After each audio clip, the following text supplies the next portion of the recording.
गुंबदे खजरा के अंदर रसूलुल्लाह के दिल पर क्या गुजरती होगी। कल हुजूर को मुंह क्या दिखाओगे, जहेज को प्रमोट करने वालों, अल्लाह के रसूल को मुंह क्या दिखाओगे। अगर हुजूर ने कह दिया मेरी उम्मत की बेटियां गुर्बत की वजह से गैरों का हाथ पकड़ कर जा रही थी, उस वक्त तो तूने क्या किया, और अल्लाह न करे उन्होंने चेहरा फेर लिया, तो उस वक्त आपके पास जवाब क्या होगा, क्या जवाब दोगे।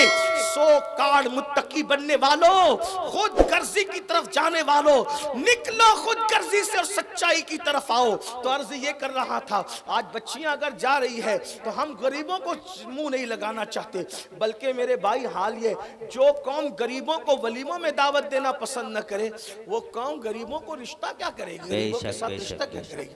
जो गरीबों के जनाजे में जाना पसंद न करे, वो कौम, हमने दीन को बांट दिया अमीर और गरीबों में। अगर किसी जगह कंधा देने वालों की कसरत है, समझ जाओ किसी अमीर शहर का जनाजा है, और जहां कंधा देने वालों के लाले पड़े, समझ जाओ ये किसी गरीब और मुफलिस का जनाजा है। बड़ी माजरत के साथ खू गरे हमद से थोड़ा सा गिला, मेरी बिरादरी के लोग भी वहीं जाते हैं, इल्ला माशाअल्लाह जिस जनाजे के बाद उनको इसाले सवाब के नाम पे चंदा मिलने वाला होता है। नादानी न करो, बेशक नादानी न करो। मैं किसी को टारगेट करके नहीं कह रहा हूं, वल्लाह टारगेट, किसी को टारगेट करके तकरीर करने को मैं गीबत समझता हूं, हराम समझता हूं किसी मोमिन को, लेकिन ये है बीमार की इयादत के लिए हम वहां जाते हैं, सदके के नाम पे हमें चलना। मैं अपनी बिरादरी की बात कर रहा हूं, हमारी अपनी जो दीनदार बिरादरी कहलाती है, खुतबा की, अहले इल्म की, माजरत के साथ सब नहीं ऐसे, लेकिन ज्यादातर लोगों की तबीयत ये हो गई। आपसे पूछता हूं, चंदा बड़ा है या किसी का ईमान बड़ा है? अब बताएं ना, अगर मैं इस नियत से किसी के घर जाऊं कि मुझे चंदा मिले, क्या इससे बड़ी नियत ये नहीं है कि मैं जाऊंगा तो वो सुन्नी रह जाएगा? वाह वाह वाह वाह, इससे बढ़कर क्या बात है? सुभान अल्लाह, सुभान अल्लाह, इससे बढ़कर क्या बात है?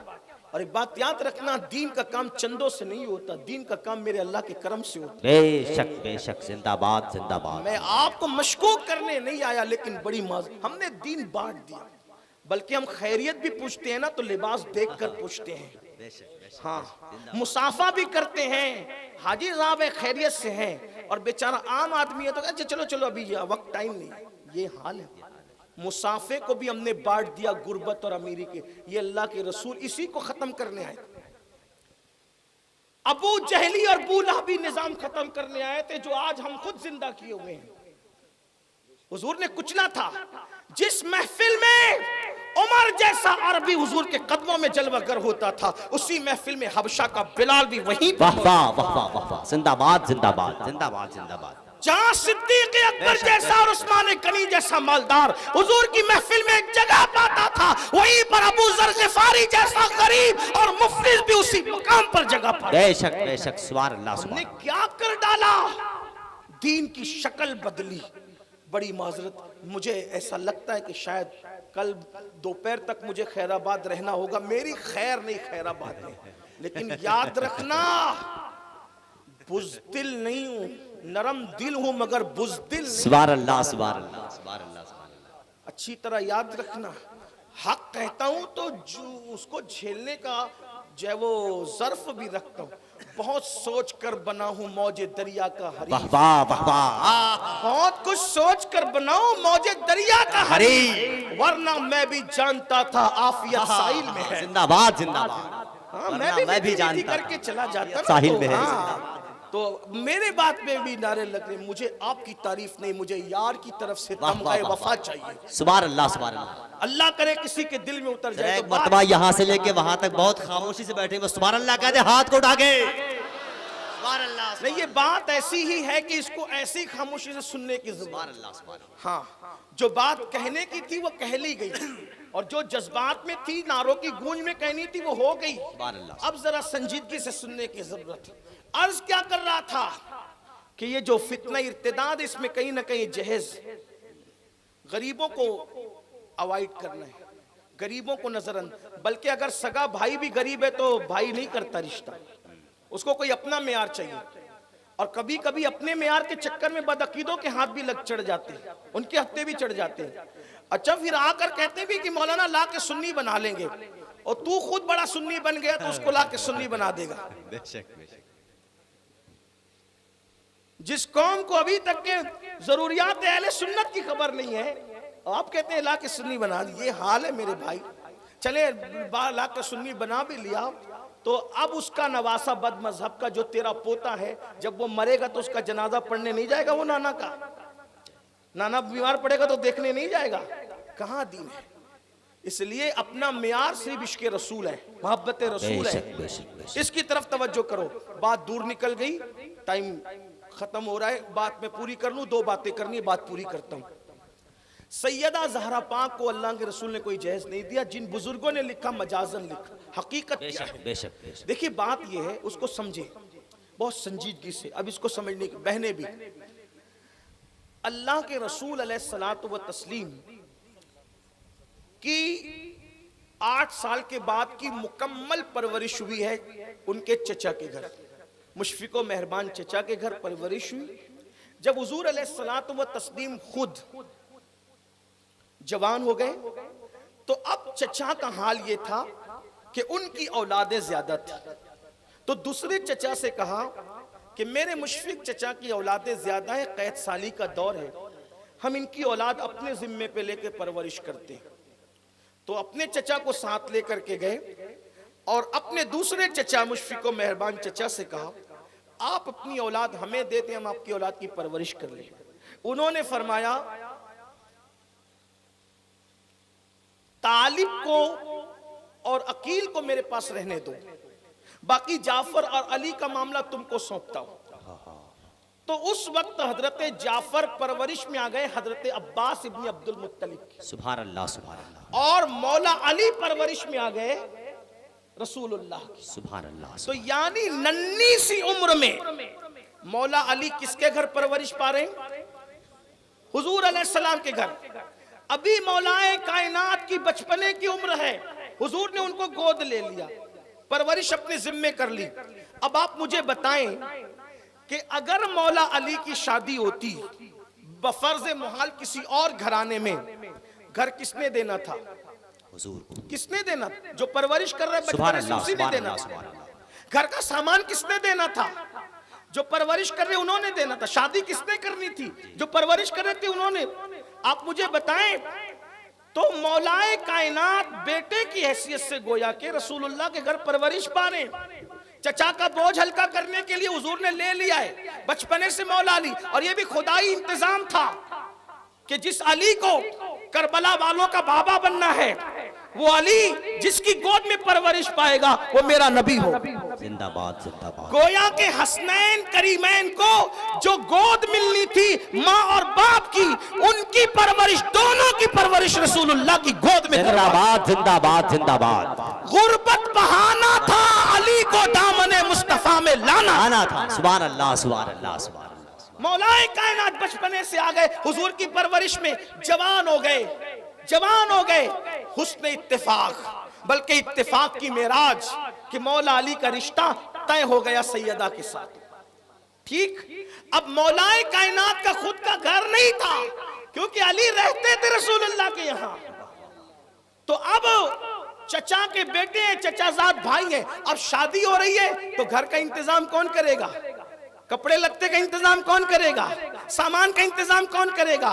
तो मौला अली के लिए हुजूर ने इंतजाम किया। पता चला हुजूर ने बेटी को जहेज नहीं दिया, हुजूर ने अपने भाई को साजो सामान दिलाया, और ये भाई को देना लोगों को ये मुगालता कर गया कि हुजूर ने बेटी को, बेशक बेशक, हुजूर ने शहजादी को नहीं दिया, अपने दामाद को नहीं दिया, भाई को दिया। अगर आप भी भाई के लिए लाखों खर्चा करते तो मैं आपको सलाम करता हूँ, करें ना आप भी, भाई के लिए करें, हुजूर ने किया आप भी करें। अब आप कहेंगे तूने बात तो कह दी। कुछ लोग ये कहते हैं, ये सुन्नी लोग थोड़ा सा बड़ा चढ़ा के पेश करते हैं। मैंने कहा याद रखना 1450 साल जखीरा जिनके पास हो वो बड़ा चढ़ा के नहीं पेश कर सकते। 1857 वालों के पास रिवायतों की किल्लत हो सकती है, 1450 साल वालों के पास रिवायतों की किल्लत। बेशक बेशक, सुभान अल्लाह सुभान। हमारे यहाँ मेयार बहुत बुलंद है, लेकिन याद रखें, अब तवज्जो करें, मौला अली को दिया, सैयदा को नहीं दिया। आप कहेंगे चले मान लिया, लेकिन कोई दलील? मैं कहता हूँ याद रखो। एक औरत सैयदा आयशा पाक के पास आई, अम्मा आयशा पाक ने उसको एक खजूर दी, उसके साथ 2 बेटियां थी, उसने एक खजूर ली, उसके 2 बराबर टुकड़े किए, दोनों बेटियों को दे दिया। अम्मा आयशा को ये मंजर बहुत अच्छा लगा। हुजूर अलैहिस्सलाम तशरीफ लाए तो मेरे आका से उन्होंने अर्ज किया कि या रसूल अल्लाह, एक औरत आई थी, गरीब थी, मैंने उसको एक खजूर दी, 2 बेटियां थी, दोनों को बराबर उसने टुकड़े करके दिए। मेरे आका ने फरमाया, हदीस पाक का मफहूम है आयशा उसने अच्छा किया, अगर वो बराबर नहीं करती ना टुकड़े तो उसकी पूछ होती कयामत की। बराबरी का सुलूक औलाद के लिए यहां तक है, अगर 2 बच्चे बैठे हैं, एक को बोसा दो तो दूसरे को भी बोसा देना है आपको। एक को बोसा दिया, दूसरे को बोसा नहीं दिया, कयामत के दिन आपकी पकड़ होगी। एक को खिलौने दिलाया तो दूसरे को भी खिलौने दिलाना, ये इंसाफ है। अगर आपने दूसरे को खिलौना नहीं दिलाया, नजरअंदाज किया, आप मुजरिम है अल्लाह की अदालत में। ये इस्लाम है। अब आपसे पूछता हूं, जब रसूल खिलौना दिलाने में इंसाफ का हुक्म दे रहे, खजूर की तकसीम में इंसाफ का हुक्म दे रहे, तो हुजूर की एक बेटी तो नहीं थी ना? यही तो अहले सुन्नत का मुकद्दमा है। जिंदाबाद। हुजूर की एक बेटी नहीं थी ना, हुजूर की तो 4 शहजादियां थी। अगर आप ये साबित कर रहे हैं कि सैयदा फातिमा को जहेज दिया, तो अब आपकी गर्दन पर है कि आपको यह भी साबित करना होगा कि सैयदा ज़ैनब बिनते मोहम्मद को भी जहेज दिया, सैयदा रुकैया बिनते मोहम्मद को भी जहेज दिया, सैयदा उम्मे कुलसूम बिनते मोहम्मद को भी, 3 शहजादियों को और जहेज दिया। वो फेरिस्त भी आपको बतानी पड़ेगी। और अगर आप नहीं बता सकते तो ये हुजूर के इंसाफ से बहुत बईद है कि एक शहजादी को दे और तीनों को नजरअंदाज कर दे। बल्कि एक बात और अर्ज करूं, जब सैयदा फातिमा की शादी हुई तो रसूलुल्लाह सल्लल्लाहु अलैहि वसल्लम के पास उन दिनों बज़ाहिर माल की किल्लत थी, लेकिन जब इन 3 शहजादियों की शादियां हुई उस वक्त तो सैयदा खदीजा हयात थी, सुभान अल्लाह, सुभान अल्लाह, मलका तुज्जार मौजूद थी, जिंदाबाद, जिंदाबाद। तिजारत शाम और यमन तक जा रहा था, तो अगर देना था तो उस वक्त ज्यादा दिया जाता। ठीक, अब आप सुने, उन तीनों को नहीं दिया, एक शहजादी को दिया। क्या कहना चाहते हैं आप? चले ठीक है, अब आगे बढ़ते हैं। चलिए, जिस मौला अली ने अपने ससुर से जहेज लिया तो उनकी भी तो तकरीबन 9 बेटियां हैं, तो जिसने लिया कम से कम वो देता तो सही। तो किसी को खबर थी ना खबर थी, हुजूर अलैहिस्सलाम के दामाद मौला अली ने अपनी बेटी सैयदा ज़ैनब का निकाह हजरत अब्दुल्ला इब्ने जाफर तैयार के साथ किया। कब जहेज दिया? बेशक बेशक। अपनी शहजादियों का निकाह के हजरत उम्मे कुलसुम का निकाह फारूक आजम के साथ किया। कब जहेज दिया? लेने वाला जहेज नहीं दे रहे। यानी 1450 साल के बाद खैराबाद वाले और हिंदुस्तान वालों को ये सुन्नत समझ में आई, मौलाए कायनात ने सुन्नत पे अमल नहीं किया। वो सिद्दीक अकबर जो कफन के मामले में भी सुन्नत पर अमल कर रहा है। अम्मा आयशा से पूछा, ये बताओ रसूलुल्लाह को कितने कपड़ों में कफन दिया गया? का 3 कपड़ों में। किस दिन विसाल हुआ? का पीर के दिन। दुआ करते काश विसाल भी पीर को हो जाए, 3 कपड़ों में कफन हो जाए तो जाते जाते सुन्नत अदा हो जाए। खुदा ने ऐसी लाज रखी, 63 साल की उम्र ही में विसाल हुआ, पीर के दिन ही विसाल हुआ और 3 कपड़ों में कफन। जो कफन में सुन्नत पर अमल करे वो जहेज में सुन्नत पे अमल नहीं कर सकता था। सिद्दीक अकबर ने कब जहेज दिया?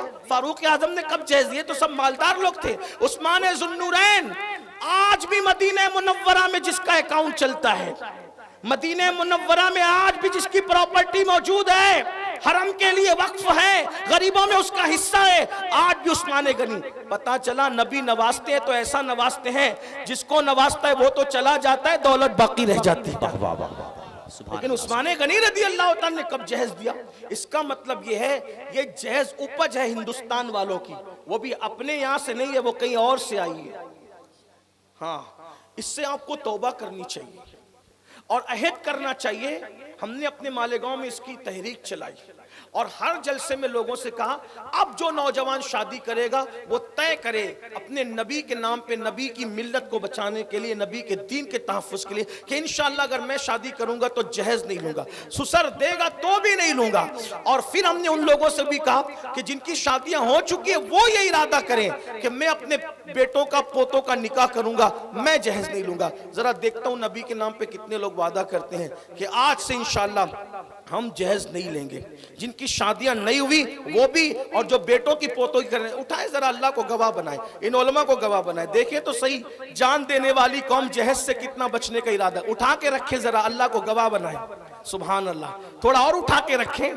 कुछ लोग सोचते हैं ना, माशाल्लाह, देखो कुछ भाई तो खड़े हो रहे हैं माशाल्लाह, ये हमारी सुन्नी कौम का जिगर है कि वो आगे बढ़ते हैं। उठा के रखे जरा, फरिश्तों को गवाह बनाए, उठा के रख। एक बात याद रखना, अगर जहेज की भीख लोगे ना कुछ दिन में खत्म हो जाएगी, लेकिन अगर किसी गरीब के दिल की दुआ लग गई तुम्हारी नस्लों तक उसकी बरकतें बाकी रहेंगी। वाह सुभान अल्लाह सुभान अल्लाह। नस्लों तक बरकतें बाकी।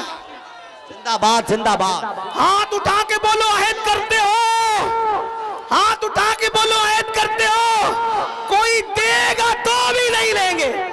मुफ्ती राशिद तुम्हारी कल ही शादी है, हाँ ये काम कल से तुम्हें पहले शुरू करना है। सुभान अल्लाह सुभान अल्लाह। लो बोलो कुछ नहीं, इंशाअल्लाह मैं यहाँ मौजूद हूँ, चेक करूंगा मुफ्ती से। अच्छा सुभान अल्लाह। कल के बाद निकाह के बाद तुमने कोई जहेज कबूल नहीं कर, मुफ्ती साहब से आगाज, ठीक है इंशाअल्लाह। एक तारीख की शादी हो, हमारे साथी है परभनी में हजरत अल्लामा रफीउद्दीन साहब अशरफी, उनके 2 बेटों की शादी में मैं गया, उन्होंने कैद लगाई कुछ नहीं लेंगे, उन्होंने कहा हम देंगे, कहा हम नहीं लेंगे। ऐसे लोग भी मौजूद हैं। और उस शादी की घनगरज दूसरे मकातिब फिक्र तक पहुंची तो उन लोगों ने कहा सुन्नी ऐसे होते हैं। सुभान अल्लाह सुभान अल्लाह। इसी मिंबर पर हमारे जमील रजवी साहब बैठे हुए, उन्होंने भी अपने बेटे की वो चुके हाथ उठा चुके थे, नहीं कुछ लिया।